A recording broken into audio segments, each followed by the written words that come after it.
Yes, I spoke with Mr. Matthews, Ms. Cooperman's law partner. And why did you do that? I spoke with Mr. Matthews because of the allegation of conflict arising out of the ACME litigation, because Mr. Matthews represented ACME in the past. And it's alleged that there was, because of the conflict of interest motion that was brought by ACME's counsel, that because of information Ms. Matthews had, it's relevant to the litigation. Okay. Next, we're going to ask the question that I don't expect an answer. There are two ways of dealing with assumptions: either generally, up front, to have all the assumptions, or to do the assumptions by sub-issue. But I'm going to ask the question anyways. Did you make any assumptions in coming to your opinion? I did. I made a number. I assumed a number of facts. And normally you probably go for that. All right. Now we're turning to the opinion. Based on the material you reviewed and the assumptions you made, were you able to come to an opinion as to the professional conduct of Heather Cooperman, and in particular, whether she breached any of the rules of professional conduct when she represented David Eccles? Yeah, it's my opinion that she did not breach any rules of professional conduct in her representation. So just so you know, the answer, it was a very long question, but the answer first is yes, I've come to an opinion. And then, what was your opinion? Sorry. That's okay. My opinion was that she did not breach any rules of professional conduct. And you have to do it both ways in case there's any objection, so that you give the other counsel an opportunity to object. Now we'll turn to the report. Did you prepare a report setting out your opinion and the basis for it? Yes. Your Honor, you have it there, and I'm showing the witness document. Can you identify this? This is my report. Your Honor, I ask that this be marked as an exhibit at the trial for ease of reference, with the stipulation that the contents of the report is not evidence of the truth asserted therein unless testified so by the witness. Do you have any objection to that, Mr. Watson? No, my friend and I have discussed that and agreed on it ahead of time, Your Honor. Thank you. All right, so it'll be marked as Exhibit 1, essentially as an ABN. Thank you, Your Honor. All right, now we're going to deal with one of the issues, dealing with one of the rules, dealing with the conflict between the two clients. And each packet of information should be dealt with, obviously, separately, or else it's impossible to digest. Now, I understand you provided an opinion with regard to Rules 2.04 sub 3, 2.04 sub 5, and 2.04 sub 2. I'd like to first consider Rule 2.04 sub 3. Would you turn to that rule, please? Yes. And that's the allegation that Heather Cooperman breached Rule 2.04 sub 3 relating to her representation of David Ingalls and Mary Rubin at the same time. Yes. Okay. Now, this is under a section. Okay, now we're going to break down and try and hopefully simplify and make it easy to understand for the jury. I understand this is under the section entitled Relationships to Clients. That's right. And what does the term relationships to clients cover? It covers all of the dealings that a lawyer has with their clients and how they're supposed to conduct themselves, and particular conflicts of interest, what they should avoid. Rule 2.04 is a subsection of the rule entitled Avoidance of Conflicts of Interest. What is a conflict of interest? A conflict of interest arises where a lawyer's interest may conflict with the client's, or as in this case, where it's alleged that the interests of two clients conflict with one another, and the lawyer can't represent both of them because of that. Is it a defined term in the rules?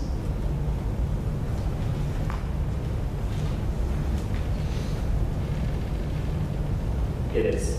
And that's 2.04 sub 1? Yes.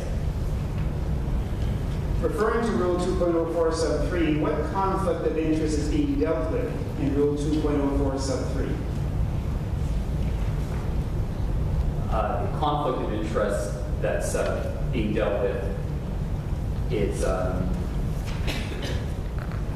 the second part of the rule. That's acting for a driver and passenger in the same motor vehicle accident. Is that one example? Yes. And what is the potential conflict between a driver and a passenger? Well, in driver, the passenger may have a claim against the driver. So the passenger may have a right to sue the driver. I'm going to stop you there, sir. I think it's time for Mr. Watson a chance. All right, thank you, Mr. Solomon. Just what we would have gone through is taken the rule that exists and make it into small little packets with the objective to show that if the rule stopped with the word unless in Rule 2.04 sub 3, then Harry Cooper could not act for both. And then what is the effect of the rules of the word subsequent to that? And so the idea is to break it down to make it as simple as possible.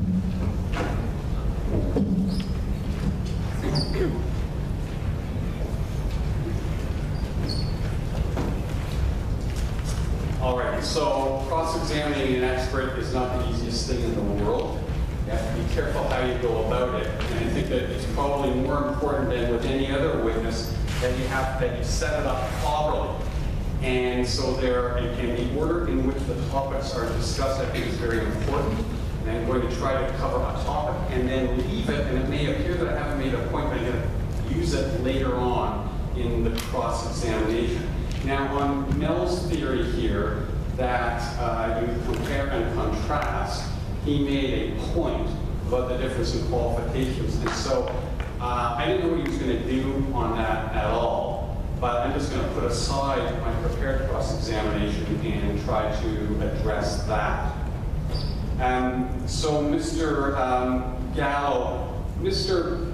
Solomon asked you some questions about your qualifications. He did. And he asked you about a number of organizations that you belong to. Yes. And he also asked you about Professor Marshall. He did. And he was talking, of course, about Professor Howard Marshall. Yes. And you know that Professor Howard Marshall is the expert who gave evidence on behalf of my client, Mr. Engels. Yes. And indeed, you were in the courtroom listening to that evidence. I was. And of course, he's a professor of law. Yes, he is. But you're not. That's right. And he has taught, Professor Marshall has taught a number of courses at the law school. Yes? I believe so. Well, you heard him say that, right? You have no reason to disagree. No. Right. And you've never taught at a law school. No, I practice in the real world. Yes. and in his CV that you've seen, he has a number of publications. Yes, he does. You don't even have a heading for publications in yours, right? Like I said, the real world. My question was, no difficulty with the question, right? You don't even have a heading for publications. That's right. You've never written on imputed conflicts of interest, for example. No. You've never written on, for example, towards a national standard for legal malpractice. No. Okay. Now, you've been an expert witness before. 8 times. And you know that an expert owes his or her duty to the court Yes. and not to the party who retained that expert. Yes. And an expert has a duty to be impartial Yes. and unbiased. Yes. And to sum it up, an expert is not supposed to be a partisan advocate for the party that has retained the expert. Is that right? Yes. And in your report to which Mr. Solomon made reference, you were careful to set out all of the things that you consulted in coming to your opinion. I did. All of the documents, Yes. all of the people to whom you spoke, Yes. and that included Mr. Matthews, Yes. and all of the information that you received from any source, including those people, right? That's right. Thank you. Now, let's turn then to conflicts. And Mr. Solomon asked you about conflicts. First of all, you agree that Rubin and Engels had a conflict of interest. They were opposed in interest to some degree, right? Yes. And you agree, therefore, that there would have been a conflict of interest in Ms. Cooperman representing both of them, leaving aside waiver and all that. You do agree with that? Without a waiver, yes. Yes, thank you. Now, you've been practicing law for a long time, Yes, and you have a conflict system in your firm. that's right. And if someone comes in and asks you, for example, X comes in and asks to retain you to sue somebody, let's say Y, you have to check that system to determine whether or not there's a conflict, right? Yes, You have to check to see whether your firm represents Y. yes, If your firm represents Y, you cannot accept a retainer from X to sue Y. yes, You also check in your conflict system whether your firm has ever represented Y, correct? yes, And the reason for that is that sometimes, you may be prohibited from accepting a retainer against Y, even though Y is no longer a present current client, right? Sometimes that is so. sometimes it's so. Right. So, for example, if your firm had acted for Y 20 years ago, it is unlikely that your firm would be prohibited from accepting a current retainer to sue Y now. Do you agree with that? Yes, very much. But if your firm had acted for Y much more recently, it might very well be that your firm would be prohibited from accepting a retainer against Y. That's very possible. Right. And to be clear, you can't avoid a conflict in your firm by saying, well, I personally myself, Mr. Gallo, didn't act for Y. It was my partner, and therefore there's no conflict. That's not the way it works, is it? Not usually. Yes, no, that's right. Because if any member of your firm, any partner in your firm represented Y, then that's imputed to you, and the firm itself is disqualified. You know that, right? In most cases, yes. Yes, very basic rule of conflicts, right? Yes, Okay, thank you. Let's move on to something else. Now, it's well known that most civil cases, lawsuits such as Engels and Rubin versus Acme, most of them settle before going to trial. yes, And in fact, the vast majority, maybe 95%, that's well known, right? that's fair. So only a tiny proportion of cases actually go to trial. Yes, And one of the primary jobs of a litigation lawyer such as yourself is to settle cases. yes, Some cases settle very early on in the dispute. they do. Sometimes even before a lawsuit is started, simply when a demand letter is sent, right? Yes, Other cases settle much later in the lawsuit. yes, Sometimes even during the course of the trial of the lawsuit, that happens, right? yes, And I take it you'd agree it's impossible to know at the outset, in any particular case, whether a lawsuit is going to settle, right? yes, And if so, when during the course of the proceedings it's going to settle, yes. and for how much it's going to settle. Usually you have a ballpark idea, but it's impossible to say with certainty. Right. And in a settlement, essentially the parties are negotiating an agreement between them, isn't that right? Yes, They're negotiating an agreement to settle a dispute.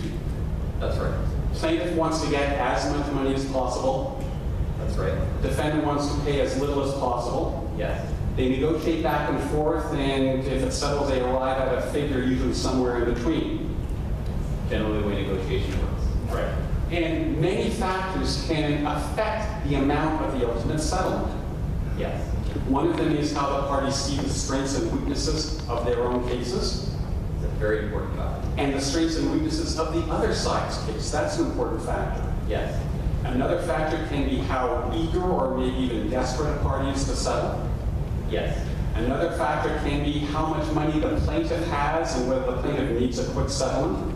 yes, Another factor can be how much money the defendant has and whether the defendant has the means to pay a settlement. yes, And when you're negotiating a settlement, and you've done that many, hundreds of times, I take it, yes, one of the things you try to do is put yourself into the other lawyer's mind to figure out what the other side is thinking, what the other lawyer is thinking, what the other side is thinking, to try to figure that out as part of the strategy. yes, if you could get into the mind of the lawyer and the other party, that would give you an insight into their settlement strategy, their objectives, how they might go about trying to settle. It would. For example, if they were just pretending to play hardball, but in reality, you really had the money to pay up and were willing to pay up, you might know that. That would be helpful. Right. And it would be helpful, for example, if you knew the financial position of the other party, that would help you in the negotiations. You have a piece of information that could help you to devise your strategy. Yes? It could help. Yes. By the way, you know, of course, that the Cooper firm represented the Acme company. You know that? Yes. And when was that, by the way? When did that retainer start? They represented Acme 3 years ago. All right. And wasn't it the case that that retainer started in your -4? Oh, pardon me, 4 years ago. Right. I take you have to look at your report to remember that.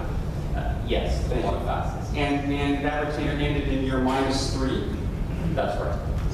And when did the retainer of the Cooper firm by Rubin and Engels start? That started a year ago. Well, September of 2020. So that then was just 2 years after the representation of Acme ended. Is that right? Yes. Now, now, with respect Mr. to Watson, you got a point. You got 2 minutes. now, with respect to the Gina Matthews matter representing Acme, that was a corporate reorganization. Yes, it was. That's what you were told by Mr. Matthews. That's right. You don't know what kind of corporate reorganization. I don't know the details of it. Right, you didn't ask. Pardon me? You didn't ask Mr. Matthews. No. Right? You didn't think that that was important. No. If you had, it would have been in your report. Yes. You had the full opportunity, you were given the opportunity to examine Mr. Matthews. Yes. It could have been a sale of assets, Possible. could have been an amalgamation. Yes. Right? And in a corporate reorganization, you would expect that there would be financial statements of the company, right? For sure. And that might include as well, for example, what we call pro forma financial statements, right? Yes. And you know what they are? Yes. Those are financial statements looking forward to a forward period of time, right?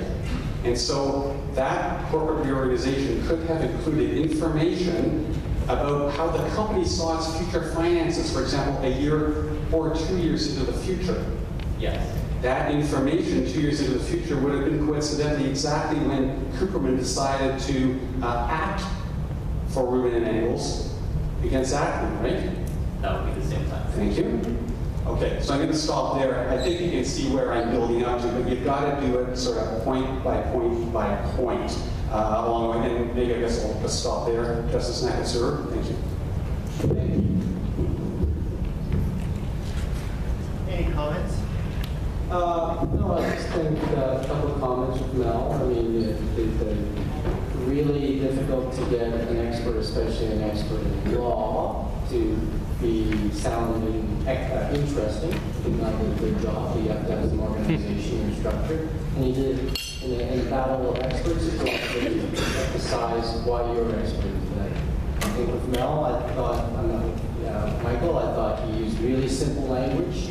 And as he set out, he sort of started off over here, asked lots of reasonable propositions in a very simplistic way, and then brought it back, swooped it back into the relevant area of the case file itself. So I'm sure at the end of the day, Michael would have turned Noyes into his expert, and that would have been the end of the case. I only gave you 2. Any comments from our witness or our lawyers? There's one comment about when you choose an expert, which is the most important thing, try and find someone who's a great teacher and can put things into simple language. And you usually are more successful and have better crosses. Before we break, the one comment that I want to make is, in addition to all of what you just watched, and then the debrief about specifically about examining and cross-examining an expert,